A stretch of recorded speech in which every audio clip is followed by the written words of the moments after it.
Hello বন্ধুরা, Swasthyakatha YouTube চ্যানেলে আপনাদের সবাইকে স্বাগত। আমি সোমনাথ। আজকে একটি নতুন ভিডিও নিয়ে চলে এসেছি। সেটি হলো ভগবান শ্রীকৃষ্ণের কত সালে মৃত্যু হয়েছিল এবং কত বছর বয়স পর্যন্ত তিনি বেঁচে ছিলেন ও লীলা করলেন, সে বিষয়ে কথা বলবো আজকে।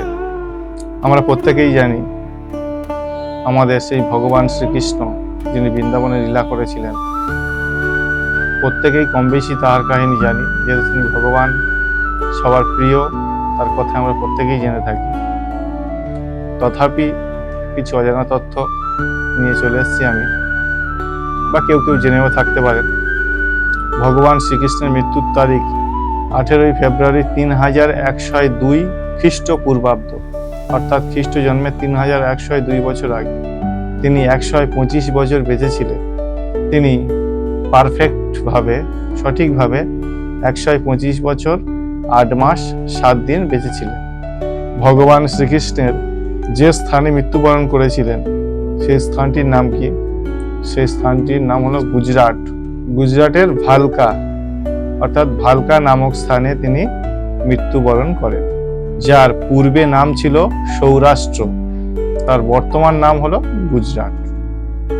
তো এই ভগবান শ্রীকৃষ্ণের এই স্থানে মৃত্যু হয়েছিল কার দ্বারা? এক ব্যাধের দ্বারা। অর্থাৎ কে ছিল সেই ব্যাধটি? সেই ব্যাধটি ছিলেন ত্রেতা যুগের বালি।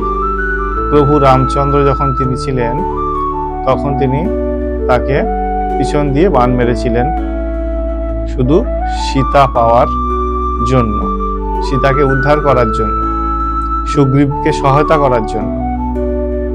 তো কর্ম কাউকে ছাড়ে না, এমনকি ভগবানও ছাড় পেলেন।